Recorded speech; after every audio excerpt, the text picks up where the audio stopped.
तो वीडियो की शुरुआत करते हैं। सबसे पहली कंपनी की बात करते हैं। पहली कंपनी का नाम है दोस्तों इरेडा, यानी कि Indian renewable energy development agency limited. But इसको डिस्कस करने से पहले अगर आपने अभी तक चैनल को सब्सक्राइब नहीं किया है तो चैनल को सब्सक्राइब करके बेल आइकन को प्रेस कर लो और सेबी रजिस्टर्ड टेलीग्राम चैनल को भी ज्वाइन कर लो, जिसका लिंक आपको डिस्क्रिप्शन में देखने को मिल जाएगा। और एक डिस्क्लेमर भी है, जो भी न्यूज़ एंड अपडेट्स हम लोग कवर करेंगे वो सारी एजुकेशन पर्पज़ के लिए है, सीखने के लिए है। तो इसको किसी भी तरह का इन्वेस्टमेंट एडवाइस मत समझना, आप खुद से भी रिसर्च और एनालिसिस कर सकते हैं। तो चलिए दोस्तों वीडियो की शुरुआत करते हैं। सबसे पहले बात करते हैं इरेडा से रिलेटेड कुछ इंपॉर्टेंट न्यूज़ एंड अपडेट्स के बारे में। दोस्तों इरेडा की अगर हम बात करें तो आज के दिन ये कंपनी बहुत ही ज़्यादा लाइमलाइट में है। अब इसका सबसे बड़ा कारण है कंपनी के अर्निंग्स। आज के दिन कंपनी के क्वार्टरली रिजल्ट हमें देखने को मिलने वाले हैं। अर्निंग्स आने से पहले कंपनी की परफॉर्मेंस पर अगर हम नज़र डालें तो वो कुछ खास अच्छी हमें देखने को मिल नहीं रही है। पिछले एक साल का 52 वीक हाई से ये कंपनी 30% नीचे है और ऑल टाइम हाई से देखोगे तो गिरावट आपको 50% से ज़्यादा की दिख जाएगी। अब ऐसे टाइम पे कंपनी की जो अर्निंग्स हैं उसमें बाजार की सिर्फ एक्सपेक्टेशन रहेगी कंपनी ग्रोथ दिखाए, डी ग्रोथ नहीं। अगर कंपनी ग्रोथ दिखाए तो इन्वेस्टर्स को वो अर्निंग्स पसंद आ सकते हैं। बट ऐसा नहीं कि पिछले कुछ सालों से कंपनी ग्रोथ दिखा नहीं रही है। ग्रोथ कंपनी का देखने को ज़रूर मिल रहा है, बट एक चीज़ है जो हम नोटिस नहीं कर रहे हैं। देखो, बाज़ार हमेशा रेवेन्यू के साथ प्रॉफिट को भी देखती है और प्रॉफिट ग्रोथ रेवेन्यू ग्रोथ से ज़्यादा मैटर करते हैं। ये बात आपको पता होना चाहिए। और ये कंपनी का ग्रोथ रेट अगर रेवेन्यू का देखोगे और प्रॉफिट का देखोगे तो हमेशा प्रॉफिट ग्रोथ रेवेन्यू ग्रोथ से बेहतर दिखा है या फिर उसके बराबर दिखा है। पिछले 10 साल का देखोगे दोनों 20-20% है। 5 साल का देखोगे तो रेवेन्यू ग्रोथ 23% से हुई है, 23% CAGR से। और पिछले 5 साल में प्रॉफिट ग्रोथ 51% CAGR से दिखा है। और 3 साल का रिकॉर्ड देखोगे तो रेवेन्यू ग्रोथ 33% CAGR से हुई है, वही प्रॉफिट ग्रोथ 39% CAGR से हुई है। बट पिछले एक साल में रेवेन्यू ग्रोथ जिस पेस पे हुआ है उस पेस पर हमें प्रॉफिट ग्रोथ देखने को नहीं मिला है, उससे कम दिखा है। अब इसका सबसे बड़ा रीज़न है एसेट क्वालिटीज़, जो कि कंपनी के डिक्रीज़ हुए हैं पिछले एक साल में डिफ़ॉल्ट्स की वजह से। और इस चीज़ को बाज़ार उम्मीद करेगी कि जल्द से जल्द ये कंपनी शॉर्ट आउट करते हैं, यानी कि आने वाले कल में कंपनी के रेवेन्यू ग्रोथ के कंपैरिजन में प्रॉफिट ग्रोथ हमें बेहतर देखने को मिले। दोस्तों फिलहाल रिजल्ट का पीरियड चल रहा है और रिजल्ट के पीरियड में हर कोई को अपनी कंपनी के रिजल्ट जानने हैं। तो इसके लिए क्या कर सकते हैं, आप सेबी रजिस्टर्ड रिसर्च एनालिस्ट के टेलीग्राम चैनल को ज्वाइन कर सकते हैं, जहां पर सबसे पहले आपको रिजल्ट्स की अपडेट मिलेंगी। साथ में उस कंपनी के टेक्निकल्स को प्रॉपर एनालिसिस कर यहाँ पर अपडेट किया जाएगा। इसको भी चाहो तो आप चेकआउट कर सकते हो। ये आपके लिए बहुत ज़्यादा यूज़फुल रहेगा, क्योंकि इससे आपको क्लैरिटी मिलेगी कि आपकी कंपनी की परफॉर्मेंस अभी के टाइम पे कैसी है और आगे कैसी हो सकती है। और ये सारी चीज़ें कौन देगा, सेबी रजिस्टर्ड रिसर्च एनालिस्ट। तो इसके लिए आप टेलीग्राम चैनल को ज्वाइन कर सकते हैं। ज्वाइन बिल्कुल फ्री में कर सकते हो। मल्टीपल कंपनी के चार्ट्स आपको दिख जाएंगे, जिसको आप चेकआउट भी कर सकते हो। तो लिंक डिस्क्रिप्शन में है, लिंक के थ्रू जाकर चैनल को ज्वाइन कर लो। और ये जो क्वार्टरली रिजल्ट कंपनी आज के दिन शो करने वाली है, इसमें हो सकता है कि कंपनी के रेवेन्यू ग्रोथ प्रॉफिट ग्रोथ से कम देखने को मिले, यानी कि प्रॉफिट ग्रोथ इस बार हो सकता है कि बेहतर हमें देखने को मिल जाए। क्योंकि दोस्तों बाजार उम्मीद कर रही है कि कंपनी के जो नेट प्रॉफिट हैं इस बार 608 करोड़ के रिपोर्ट हो सकते हैं। 608 करोड़ के प्रॉफिट अगर रिपोर्ट होगा तो पिछले साल के मुकाबले 100 करोड़ से ज़्यादा कंपनी का प्रॉफिट ग्रो करेगा। और पिछले क्वार्टर से भी कंपैरिजन करोगे तो यहाँ पर भी ग्रोथ हमें देखने को मिलेगी। तो ईयर ऑन ईयर बेसिस पे ईजिली अगर 20% की ग्रोथ ये कंपनी दिखा देती है तो सिर्फ देखना इंटरेस्टिंग रहेगा कि रेवेन्यू ग्रोथ कंपनी का कैसा है। रेवेन्यू ग्रोथ अगर 20% से कम की रही, जो कि एक्सपेक्टेड है कि कम की रह सकती है, क्योंकि कंपनी ने जो बिजनेस अपडेट्स हमें शो किया था Q4 का, उसमें लोन सैंक्शंस मात्र हमें 9% से ग्रो करते हुए नजर आए थे। तो हो सकता है रेवेन्यू ग्रोथ डिसेंट दिखे बट प्रॉफिट ग्रोथ बेहतर दिखे।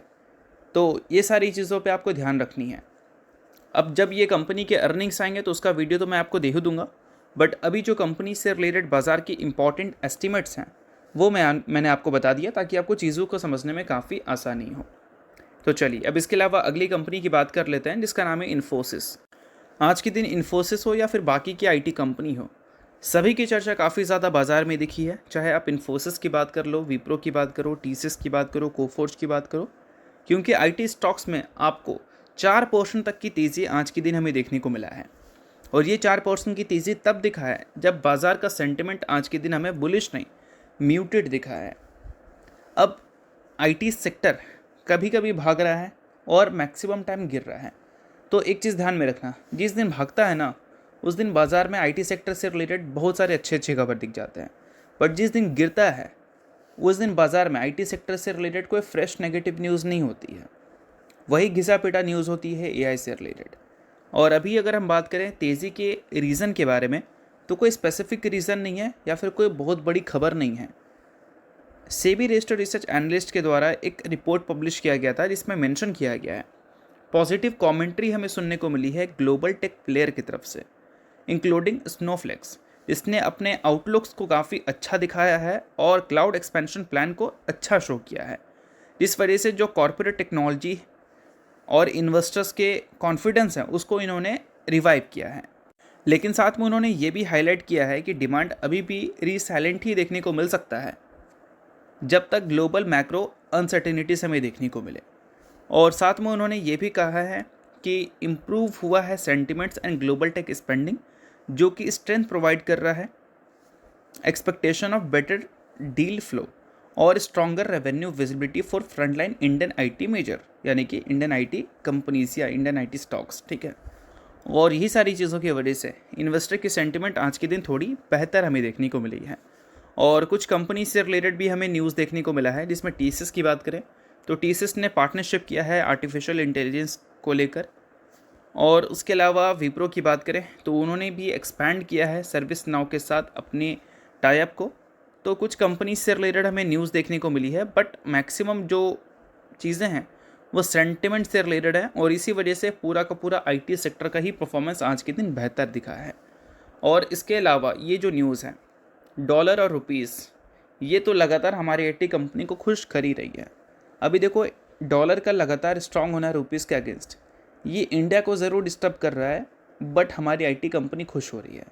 बट इंडिया के लिए सिचुएशन अगर देखोगे तो इतनी भी अच्छी नहीं है, क्योंकि इंडिया जो है वो ट्रेड डेफिसिट में चलता है, ये आप सभी को पता ही होगा। और ट्रेड डेफिसिट में जब कोई कंट्री रहता है तो ग्लोबल इन्फ्लेशन जब बढ़ने का खतरा है, ग्लोबल अनसर्टिनिटी जब बढ़ने का खतरा है, तो हमेशा उनके जो फॉरेक्स रिजर्व्स होते हैं उसमें गिरावट दिखती है, जैसा कि अभी हमें देखने को मिल रही है। इस वजह से पीएम मोदी ने एड्रेस किया था कि पेट्रोल कम यूज़ करो, फॉरेन ट्रिप मत करो, क्योंकि उनके फॉरेन रिजर्व्स स्ट्रॉन्ग रहें या फिर उसमें उतनी तेज़ी से गिरावट देखने को ना मिले।